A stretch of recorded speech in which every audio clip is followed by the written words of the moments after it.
பார்த்தது. பக்கம் 51 இறை தூதர்களை பற்றி நம்பிக்கை கொள்ளக்கூடிய பகுதி. இது ஒருவர் இறை தூதர்களில் ஒரு இறை தூதரை நம்பிக்கை கொள்ளாவிட்டாலும் அவர் காஃபிராகி விடுவார் என்றால் அல்லாஹ்வால் அனுப்பப்பட்ட அனைத்து இறை தூதர்களையும் நம்பிக்கை கொள்ள வேண்டும்.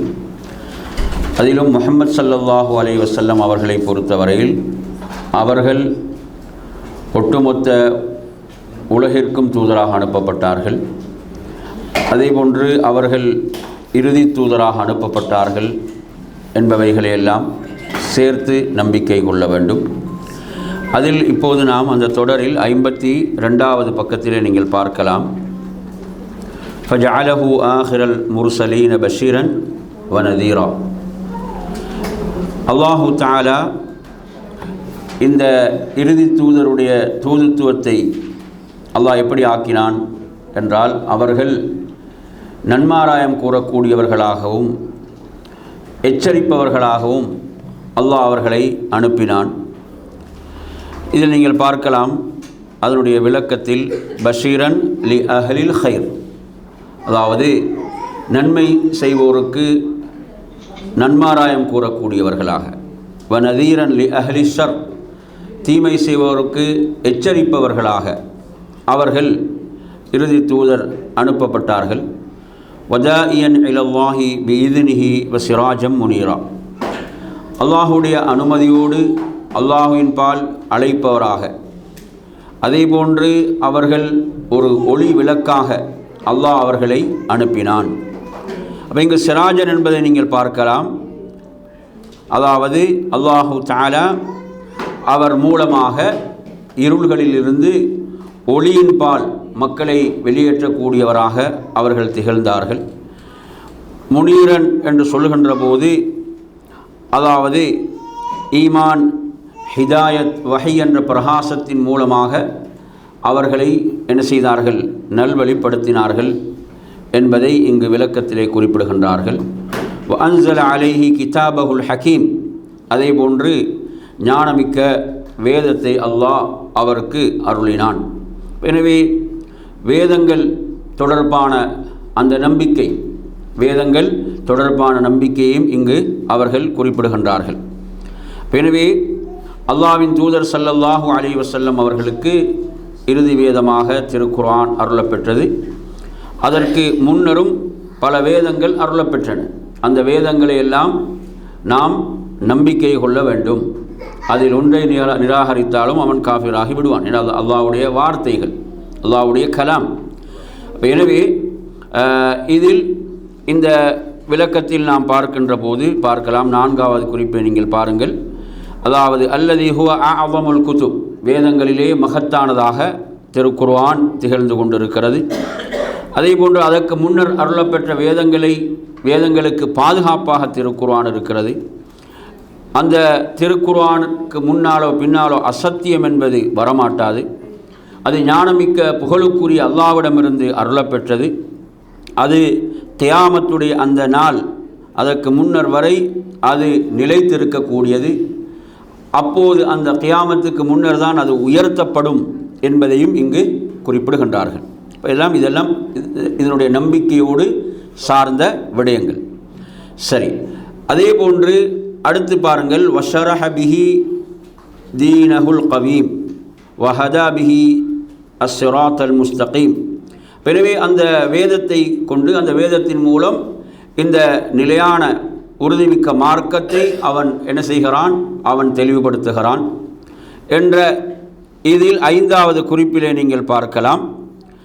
அதாவது ஃபஹுவல்லதி பையன தீன், அவன்தான் இந்த வேதத்தை, இந்த மார்க்கத்தை என்ன செய்கிறான், தெளிவாக விளக்குகிறான். அல்லாஹ் சொல்கிறான், வனஸ்ஸல்னா அலைக்கல் கிதாப திபியானன் லிகுல்லி ஷை வஹுதன் வரஹ்மத்தன் வபுஷ்ரா லில் முஸ்லிமீன். நாம் உமக்கு வேதத்தை அருளினோம், அனைத்துக்கும் அது விளக்கம் அளிக்கக்கூடியதாக இருக்கிறது, அனைத்துக்கும் விளக்கமாக அது இருக்கிறது, அது நேர்வழியாக இருக்கிறது, ரஹ்மத்தாக இருக்கிறது, முஸ்லீம்களுக்கு நன்மாராயமாக இருக்கிறது என்று சூரத்து நஹலுடைய 89 வசனத்தில் அல்லாஹ் குறிப்பிடுகின்றான்.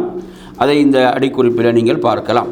எனவே அல் குர்ஆன் என்பது அனைத்துக்கும் விளக்கமாக இருந்து கொண்டிருக்கிறது. கியாமத்து நாள் வரை மனிதர்களுக்கு என்னென்ன அதாவது தேவைகள் வழிகாட்டல்கள் வேண்டுமோ அவைகளுக்கெல்லாம் அது விளக்கமாக இருந்து கொண்டிருக்கிறது. எனவே உண்மையில் அந்த குர்ஆனுடைய இல்ம் யாரிடமெல்லாம் இருக்கிறதோ அவர்கள் நிச்சயமாக அந்த விளக்கத்தை பெற்றுக்கொள்வார்கள். அதே போன்று அல்லாஹு தஆலா சொல்கிறான், வலா யஅதூனக பிமஸலின் இல்லா ஜினாக பில் ஹக்கி வ அஹ்ஸன தஃப்ஸீரா. சூரத்துல் ஃபுர்கானுடைய 33 வசனம். அவர்கள் உம்மிடம் எவ்வாறான உதாரணங்களை கொண்டு வந்தாலும் அதைவிட சத்தியத்தை கொண்டு அழகிய விளக்கங்களை உம்மிடம் நாம் கொண்டு வராமல் இல்லை என்று அல்லாஹு தஆலா குறிப்பிடுகின்றான். எனவே அது சத்தியமாக அழகிய விளக்கங்களை கொண்டதாக குர்ஆன் இருக்கிறது. இது எங்கே வருது? சூரத்துல் ஃபுர்கானுடைய 33 வசனம். எனவே நறுமையான சகோதரர்களே, அதே போன்று சுன்னா என்பது குர்ஆனுக்கு விளக்கமாக இருந்து கொண்டிருக்கிறது என்பதை குறிப்பிடுகின்றார்கள். அதுக்கு ஆதாரமாக எந்த வசனத்தை கொண்டு வராங்க? சூரத்து நஹலுடைய 44 வசனம். வஅன்ஸல்னா இலைக ذிக்ர லிதுபய்யின லின்னாஸி மா நுஸில இலைஹிம் வலஅல்லஹும் யதஃபக்கரூன். நாம் உமக்கு இந்த திக்ரை, இந்த வேதத்தை அருளினோம், அதை கொண்டு நீர் என்ன செய்யணும்? உமக்கு அருளப்படுவதை கொண்டு மக்களுக்கு நீர் விளக்க வேண்டும் என்பதற்காக, அதன் மூலம் மக்கள் நல்லுணர்வு பெறலாம், சிந்திக்கலாம் என்று ரப்புல் ஆலமீன் குறிப்பிடுகின்றான். எனவே அல்லாஹ்வின் தூதர் ஸல்லல்லாஹு அலைஹி வஸல்லம் அவர்கள் அந்த குர்ஆனை மக்களுக்கு தேவைக்கு ஏற்ப விளக்கினார்கள் என்பதையும் நாம் புரிந்து கொள்ள வேண்டும். சரி, எனவே இது இந்த வேதங்களோடு தொடர்பட்ட, குறிப்பாக குர்ஆனோடு தொடர்பட்ட நம்பிக்கையாக இருந்து கொண்டு இருக்கிறது. அடுத்து நாம் வருவோம், வஅன்ன ஸாஅத ஆதியத்துல் லா ரைப ஃபீஹா என்று இமாம் அவர்கள் குறிப்பிடுகின்றார்கள். இப்போ மறுமை என்பது சந்தேகத்துக்கிடமின்றி அது நிகழ்ந்தே தீரும், அது நிகழ்ந்தே தீரும். இப்போ இந்த குறிப்பில் பார்த்தீங்கன்னா நிறைய விளக்கங்களை கீழே சொல்கிறார். இப்போ அந்த விளக்கங்களை தான் நாங்கள் இப்போ பார்க்க போகிறோம் இல்லைங்களா? இதற்கு அவர் நிறைய விளக்கங்களை ஷேக் சாலிஹ் அல் ஃபௌசான் ஹஃபிஸஹுல்லாஹ் அவர்கள் இந்த விரிவுரையிலே குறிப்பிடுகின்றார்கள். அந்த விளக்கங்களை இப்போது நாம் பார்ப்போம். அதில் பாருங்கள், 6வது குறிப்பிலிருந்து இது ஆரம்பிக்குது. கிதாபை எடுத்துக்கிறீங்களா? எல்லாரும் ஃபோனில் இருக்குதா? கிதாபை எடுத்துக்கிறீங்களா? என்ன விஷயம்? மின் உசூலில் ஈமான். அப்போ ஈமானுடைய அடிப்படையில் இன்றும் உள்ளதுதான், அதாவது இறுதி நாளை பற்றிய நம்பிக்கை. அதாவது எவர் இந்த இறுதி நாளை நிராகரிக்கிறானோ அவன் காஃபிர். இறுதி நாளை மறுப்பவன் யார்? காஃபிர். நீங்கள் எடுத்தீங்களா, இஸ்லாமிய வரலாற்றில் தோன்றிய வழிகட்ட அமைப்புகளை நீங்கள் எடுத்தாலும் அந்த வழிகட்ட அமைப்புகள் இறுதி நாளை மறுக்கவில்லை, நிராகரிக்கவில்லை. அவர்கள் பல விடயங்களுக்கு தவறான வியாக்கியானங்களை கொடுத்தாலும், தவறான தவீல்களை செய்தாலும் அவர்கள் மறுக்கவில்லை என்பதை நாம் பார்க்கின்றோம். எனவே நறுமையான சகோதரர்களே, இப்போ இதை நிராகரித்தவர்கள் யார்? முஸ்ரிக்கீன்கள், மக்கா காஃபிர்கள் இதை நிராகரித்தார்கள். எனவே இது அவருடைய குஃபுரில் இன்னொரு படி என்னது அதிகமானதாக இது மாறியது. எனவே யாரெல்லாம் நான் முஸ்லீம் என்று சொல்லிக்கொண்டு அந்த மறுமையில் எழுப்பப்படுவதை மறுப்பாராக இருந்தால் தீர்ப்பென்ன? ஃபைன்னஹு காஃபிர். அவன் யாரு? அவன் காஃபிர். ஏன்? அவன் அல்லாஹுவையும் அல்லாஹுடைய தூதரையும் அந்த முஸ்லீம்களுடைய இஜ்மா அவன் அங்கு பொய்ப்பிக்கின்றான். ஈமானுடைய அடிப்படைகள் ஒரு அடிப்படை அவன் மறுக்கக்கூடியவனாக இருக்கிறான். எனவே நறுமையான சகோதரர்களே, அப்போ மறுமை என்று சொல்கின்ற போது இந்த உலகத்துக்கு பிறகு நிகழக்கூடிய அந்த நாளாகும். இந்த துன்யா என்பது முதலாவதாக இருக்கிறது, அதற்கு பிறகு கியாமத் என்பது இறுதியானதாக இருந்து கொண்டிருக்கிறது. எனவே ஃபலா புத்த மினல் ஈமான் பி, அதை கட்டாயம் நம்பிக்கை கொண்டே ஆக வேண்டும். அதற்காக ஒவ்வொருவரும் தன்னை தயார்படுத்தி கொள்ள வேண்டும். அதற்காக ஒவ்வொருவரும் 53ஆம் பக்கத்தில் நீங்கள் பார்க்கலாம். 53ஆம் பக்கத்தில் அந்த அடிக்குறிப்பில் பாருங்கள். அந்த அடிக்குறிப்பு நாங்கள் முதல்ல அந்த 53ஆம் பக்கத்தில் ஆரம்பத்தை தான் பார்த்துட்டு போகிறோம். அப்போ எனவே இங்கு ஒரு மனிதன் வெறுமனே மறுமையை நம்பிக்கை கொள்வது மாத்திரம் போதாது, மாறாக பல்லா புத்த மினல் இஸ்திஅதாதி லஹு பில் அஅமாலி ஸாலிஹா, நல்லமல்களை கொண்டு மறுமைக்கு அவன் தன்னை தயார்படுத்தி கொள்ள வேண்டும். நல்லமல்களை செய்வதன் மூலம் அவன் தன்னை இறுதி நாளுக்கு, அந்த மறுமை நாளுக்கு தயார்படுத்தி கொள்ள வேண்டும். வத்தௌபத்து மினல் அஅமாலி ஸய்யிஆ, அதே போன்று பாவங்களுக்கு அவன் என்ன செய்யணும்? பாவங்களை விட்டு அல்லாஹ்விடத்தில் அவன் தௌபா செய்ய வேண்டும். தனது பாவங்களுக்கு அல்லாஹ்விடத்தில் பாவ மன்னிப்பு தேட வேண்டும். அந்த நாளில் அவன் வெற்றி பெற வேண்டுமாக இருந்தால் எனவே நறுமையான சகோதரர்களே, இப்போ மறுமை என்பது அஸ்ஸா என்று என்ன செய்யப்படும், அழைக்கப்படும். குர்ஆனில் நீங்கள் பார்க்கலாம், அல்லாஹ் சொல்கிறான், யஸ்அலுக அன்னாசு அனிஸ்ஸா. நபி அவர்கள் உம்மிடம் அந்த மறுமையை பற்றி கேட்கிறார்கள். குல் இன்னமா இல்முஹா இந்தல்லாஹ்.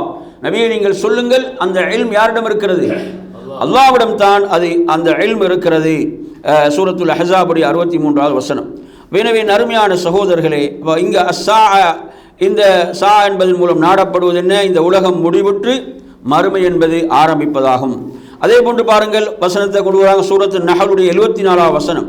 வமா அம்ரு ஸாஅத்தி இல்லா கலாம்ஹில் பஸர் அவ் ஹுவ அக்ரப் இன்னல்லாஹ அலா குல்லி ஷைஇன் கதீர். இப்போ மறுமை என்ற அந்த நிகழ்வை பொறுத்தவரையில் அது கண்ணிமைக்கும் நேரத்தில் என்ன செய்துவிடும், நிகழ்ந்துவிடும். அதைவிட நெருக்கமானதாக இருக்கும். அவ் ஹுவ அக்ரப், சுப்ஹானல்லாஹ், அதைவிடவும் நெருக்கமானதாக இருக்கும். இன்னல்லாஹ அலா குல்லி ஷைஇன் கதீர். நிச்சயமாக அல்லாஹ் யாவற்றின் மீதும் பேராற்றல் மிக்கவன். எனவே அவன் ஆக என்று சொன்னால் ஆகிவிடும். அன்பிற்குரிய சகோதரர்களே, அப்போ அது எப்போது நிகழும் என்ற இல்ம் அல்லாஹ்விடம் தான் இருக்கிறது. அது அல்லாஹ்வை தவிர வேறு யாரும் அறிய மாட்டார்கள். அதே போன்று அல்லாஹ்வுடைய தூதர் ஸல்லல்லாஹு அலைஹி வஸல்லம் சொன்னார்கள், அது நிகழக்கூடிய நாள் ஜும்மாவுடைய நாள். எப்படி சொன்னாங்க? ஜும்மாவுடைய நாளில் மறுமை நிகழும் என்று அல்லாஹ்வுடைய தூதர் ஸல்லல்லாஹு அலைஹி வஸல்லம் குறிப்பிட்டாங்க. இந்த செய்தி அந்த அந்த 1ஆம் நம்பரை பாருங்கள். 1ஆம் நம்பர்னா கீழே நீங்கள் பார்த்தீங்கன்னா தெரியும், முஸ்லீமில் 854. அதே போன்று அல்லாஹு தஆலா குர்ஆனில் சொல்கிறான், இது சூரத் முஹம்மதுடைய 18வது வசனம். ஃபஹல் யன்துரூன இல்ல ஸாஅ அன் தஅதியஹும் பக்ததன் ஃபகத் ஜாஅ அஸ்ராத்துஹா. எனவே அந்த மறுமை என்பது திடீரென்று வருவதை தவிர அவர்கள் வேறு எதை எதிர்பார்க்கிறார்கள்? அதனுடைய அடையாளங்கள் வந்து விட்டன என்று அல்லாஹு தஆலா சொல்றான். ஃபகத் ஜாஅ அஸ்ராத்துஹா, அதன் அடையாளங்கள் வந்து விட்டன என்று ரப்புல் ஆலமீன் சொல்கிறான். அப்போ எனவே அலாமாத்துஹா, அதனுடைய அடையாளங்கள். அஸ்ராத்துனா அலாமாத். இங்கு அலாமாத்தை வந்து 3ஆக பிரிக்கிறார். எத்தனையாக பிரிக்கிறாரு? 3ஆக பிரிக்கின்றார் ஷேக் சாலிஹ் ஃபௌசான் ஹஃபிதுல்லாஹ் அவங்க. அதில் நம்ம சொல்கிற அலாமாத்து யசீரா என்ன, சின்ன அடையாளங்கள், சிறிய அடையாளங்கள். வ அலாமாத்தும் முத்தவசிதா, நடுத்தரமான அடையாளங்கள். வ அலாமாத்தும் கபீரா, பெரிய அடையாளங்கள் என்று 3ஆக இங்கே அவர் அதை பிரித்து சொல்கிறார். அதே போன்று வஹாதிஹில் அலாமாத்து மின்ஹாமா ஹசல், அதில் சில அடையாளங்கள் நிகழ்ந்து விட்டன. என்ன செய்து விட்டன? நிகழ்ந்து விட்ட அடையாளங்களும் உண்டு. அதில் தான் நாங்கள் பார்க்கலாம், அதாவது நபி ஸல்லல்லாஹு அலைஹி வஸல்லம் வருகை.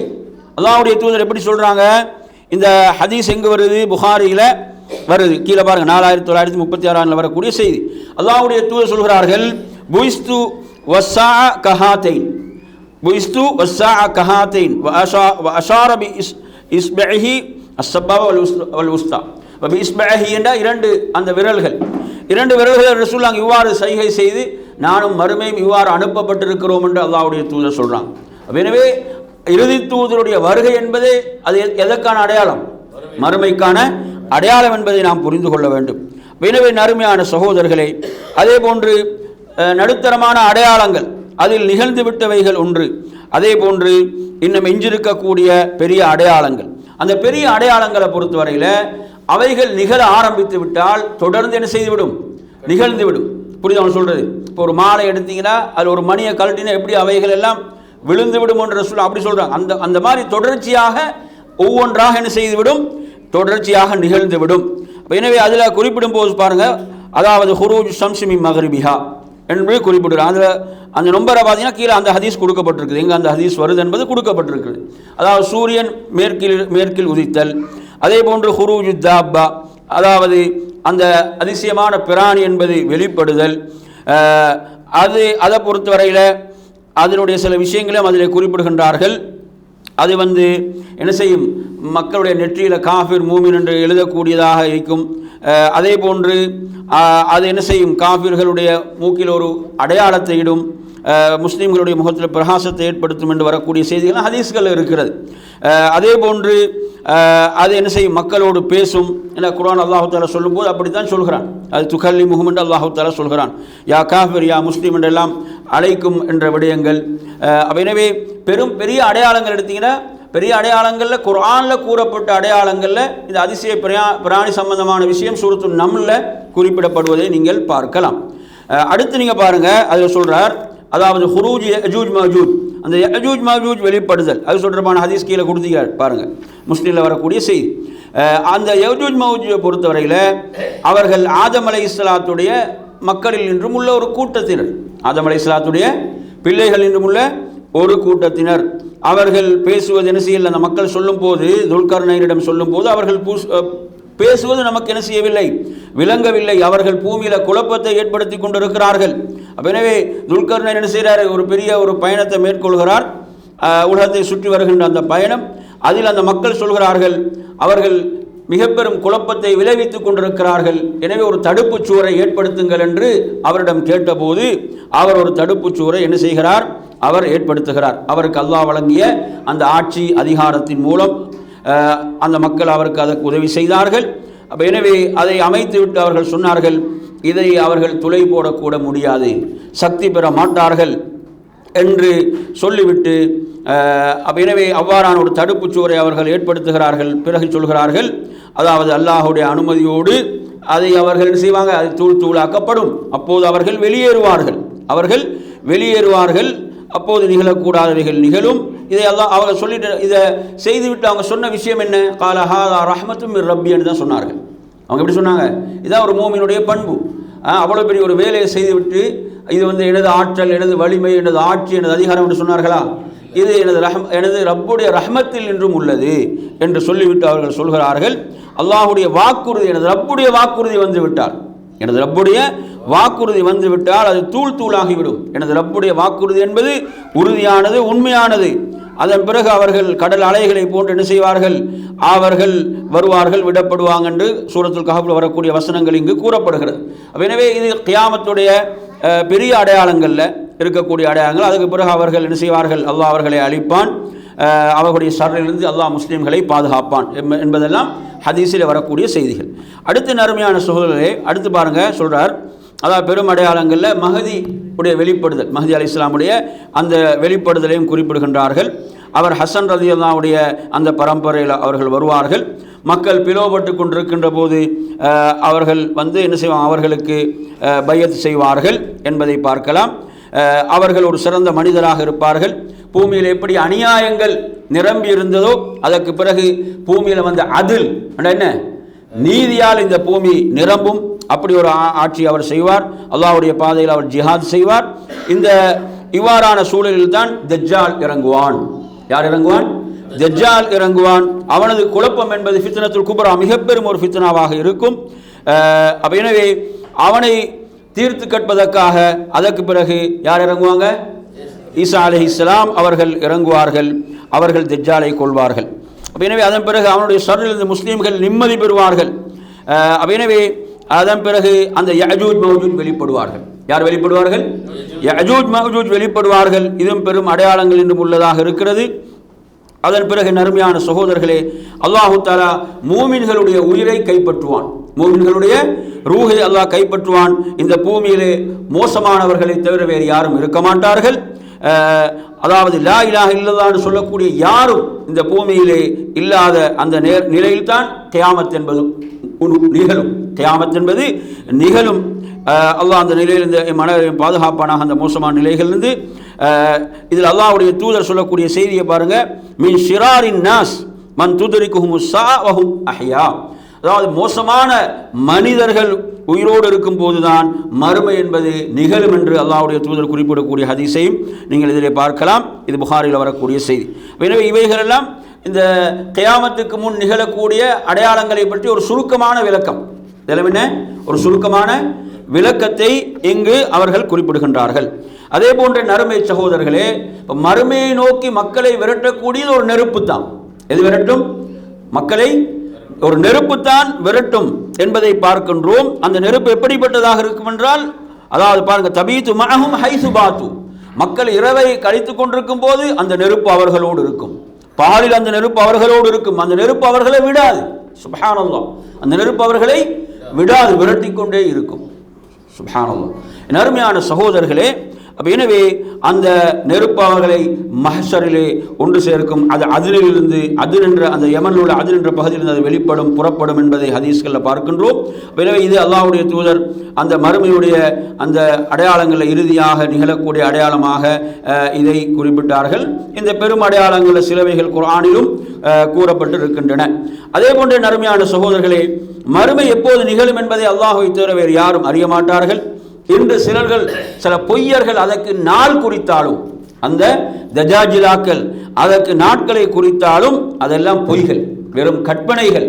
அந்த நாள் எப்போது நிகழும் என்பதை அல்லாஹுவை தவிர வேறு யாரும் அறிய மாட்டார்கள். வல் மலாயிகத்து லா யஅலமூன், யாரும் அறிய மாட்டாங்க. மலக்குகள் அறிய மாட்டார்கள். வர் ருசுலு லா யஅலமூன், இறை தூதர்கள் அறிய மாட்டார்கள். அப்ப எனவே அவர்களை அறியாத போது இவர்கள் எப்படி அறிவார்கள்? ஏனையவர்கள் எப்படி அறிந்து கொள்ள முடியும்? எனவே இதெல்லாம் பொய்கள், இவைகள் எல்லாம் பொய்கள். என் அருமையான சகோதரர்களை, யாராவது வந்து இந்த நாளில் தான் மறுமை நிகழும் என்றால் அவைகளை நாங்கள் பொருட்படுத்த வேண்டியதில், அவைகள் எல்லாம் பொய்கள்.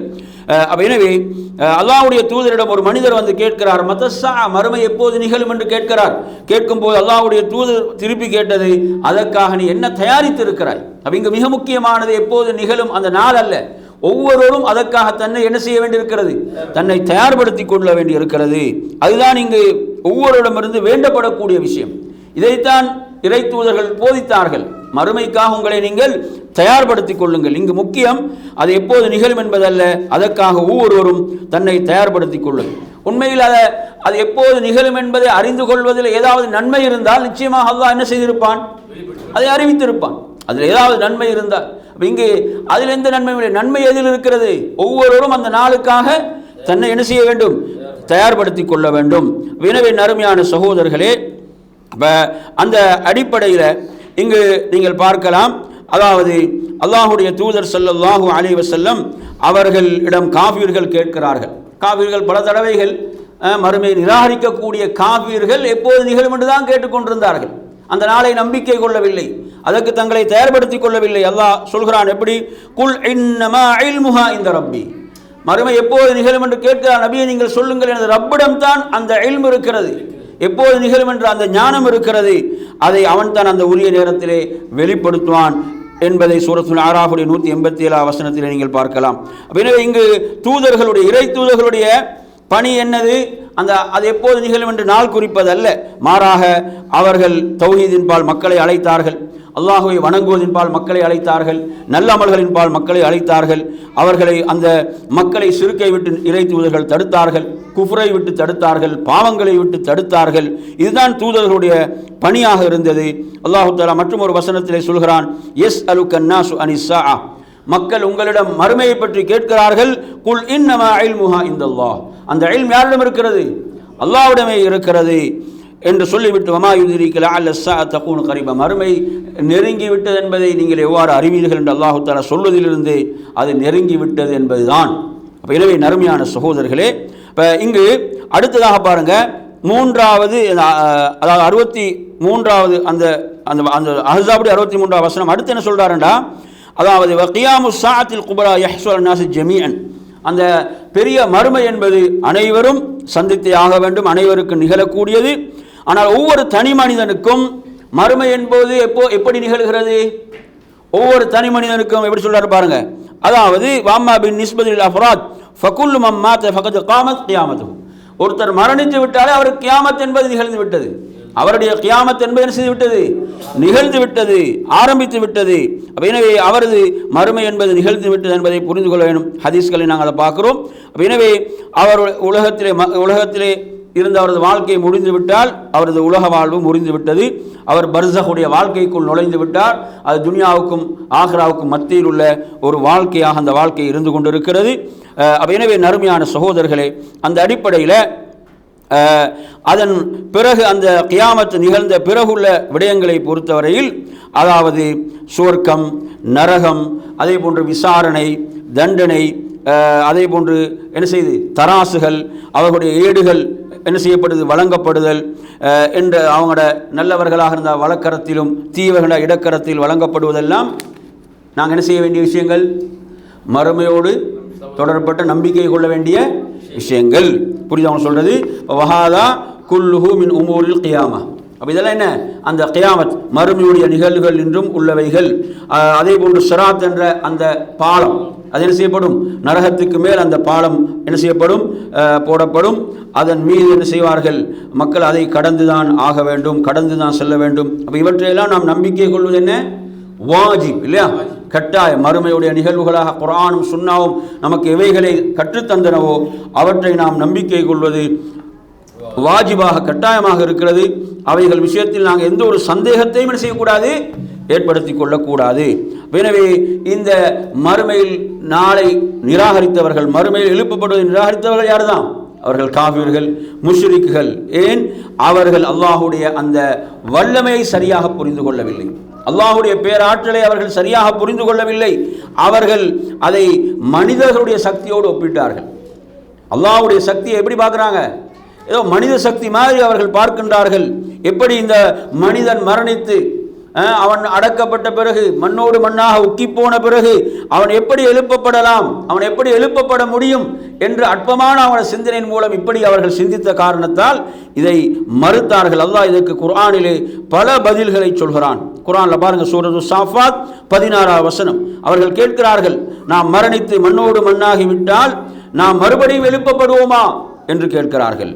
அருமையான சகோதரர்களை, அதே போன்று சூரத்துல் இஸ்ரா 49வது வசனம், நாங்கள் மண்ணோடு மண்ணாகி போன பிறகு நாம் ஒரு புது படைப்பாக மறுபடியும் எழுப்பப்படுவோமா என்று கேட்கிறார்கள்.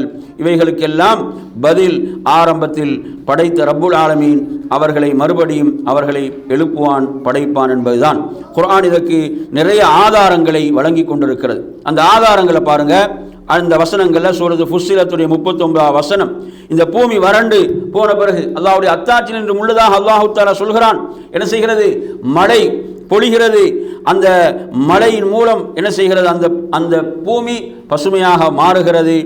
இவ்வாறு தான் அல்லாஹ் மரணித்தவர்களை உயிர்ப்பிப்பான் என்று அல்லாஹு தஆலா சொல்லிவிட்டு அல்லாஹ் யாவற்றின் மீதும் பேராற்றல் மிக்கவன் என்று சொல்கிறான். அதே போன்ற நறுமையான சகோதரர்களை, அடுத்து பாருங்கள், இந்த மண்ணால் படைக்கப்பட்ட இந்த மனிதன் இல்லையா, மண் தானே மனிதனுடைய மூலம், அதிலிருந்து தான் படைக்கப்பட்டான். எவ்வாறு அந்த பயிர்கள் முளைக்கிறதோ அதுபோன்று இந்த உடல் முளைக்கும். அல்லாஹு தஆலா குர்ஆன்ல சொல்லும் போது சொல்கிறான், கத் அலிம்னா மா தன்குசுல் அர்து மின்ஹும் வ இந்தனா கிதாபுன் ஹஃபீஸ். அதாவது இந்த பூமி எவ்வளவு இந்த உடலிலிருந்து குறைத்திருக்கிறது என்பதை நாம் அறிவோம். அது நமது தெளிவான பாதுகாப்பான ஈட்டிலே இருக்கிறது என்று ரப்புல் ஆலமீன் சொல்கிறான். சூரத்து காஃபுடைய 4வது வசனம். சுப்ஹானல்லாஹ், அல்லாஹு தஆலா என்ன செய்யக்கூடியவன்? மறுபடியும் அனைவரையும் எழுப்பக்கூடியவன் என்பதற்கு இவ்வாறான அற்புதமான ஆதாரங்கள் குர்ஆனின் மூலம் வழங்கப்படுகின்றன. அதே போன்று அல்லாஹு தஆலா சொல்கிறான், இன்னொரு கோணத்தில் அல்லாஹு தஆலா சொல்கிறான், என்ன? அல்லாஹுடைய படைப்பினங்களில் பிரமாண்டமான படைப்புகள். இது நமக்கு எதை சொல்லித் தருகிறது? அல்லாஹுடைய பேராற்றலை. லஹல்குஸ் ஸமாவாதி வல் அர்தி அக்பரு மின் ஹல்கின் நாஸ். மனிதர்களை படைப்பதை விட இந்த வானங்கள் பூமியை படைப்பது என்பது ஒரு பெரிதான ஒன்றாக இருக்கிறது. மனிதர்களில் ஒரு பெரும் படைப்பாக இது இருந்து கொண்டிருக்கிறது. சுப்ஹானல்லாஹ். எனவே மனிதர்கள் அதிகமானவர்கள் இதை என்ன செய்கிறார்களே, அறிய மாட்டார்கள் என்று அல்லாஹு தஆலா சொல்கிறான். எனவே நறுமையான சகோதரர்களே, இவ்வாறாக இந்த மறுமையில் எழுப்பப்படுவதை நிராகரித்தவர்கள் இந்த காஃபிர்கள், முஷ்ரிக்குகள். எனவே அல்லாஹு தஆலா அவர்களுக்கு அறிவுபூர்வமான வாதங்களை குர்ஆனின் மூலம் முன்வைத்தாலும் அதை அவர்கள் ஏற்க தயாராக இருக்கவில்லை என்பதை பார்க்கின்றோம். அதே போன்று ஆனால் அஹ்லுல் ஈமானுடையவர்களை பொறுத்தவரையில் அல்லாஹுடைய பேராற்றலை நன்கு அறிந்தவர்களாக இருக்கிறார்கள். அவர்களுக்கு இதில் அணுவளவும் என்ன கிடையாது, சந்தேகம் கிடையாது, முழுமையாக நம்பிக்கை கொள்கிறார்கள். அல்லாஹு தஆலா சொல்றான், வ அன்ன ஸாஅத ஆத்தியத்துன் லா ரைப ஃபீஹா வ அன்ன அல்லாஹ யபஅஸ் மன் ஃபில் குபூர். சுப்ஹானல்லாஹ். சூரத்துல் ஹஜ்ஜுடைய 7வது வசனத்தை பாருங்க. மறுமை என்பது சந்தேகத்துக்கு இடமின்றி நிகழக்கூடியது. அல்லாஹ் கபர்கள் அவர்களை நிச்சயமாக அல்லாஹ் எழுப்புவான் என்று ரப்புல் ஆலமீன் சொல்கிறான். எனவே நறுமையான சகோதரர்களே, இந்த செய்திகள் எல்லாம் மறுமையில் மனிதர்கள் அனைவரும் எழுப்பப்படுவார்கள் என்பதை அழுத்தமாக மிக உறுதியாக சொல்லக்கூடிய செய்திகள். எனவே இன்றைய பாடத்தை நாங்கள் இந்த இடத்துல நாங்கள் என்ன செய்வோம், நிறைவு செய்து கொள்ளலாம். இதிலிருந்து அன்னல்லாஹ் யபஅஸு மன் யமூத் கமா பதஅஹும் யஊதுன் என்ற இடத்திலிருந்து இன்ஷா அல்லாஹ் நாளை அடுத்த வார வகுப்பில் நாம் இன்ஷா அல்லாஹ் அதை தொடருவோம் என்று கூறி நிறைவு செய்கிறேன். வ ஆகிரு தஅவானா அல்ஹம்துலில்லாஹி ரப்பில் ஆலமீன். அஸ்ஸலாமு அலைக்கும் வரஹ்மத்துல்லாஹி வபரகாத்துஹு.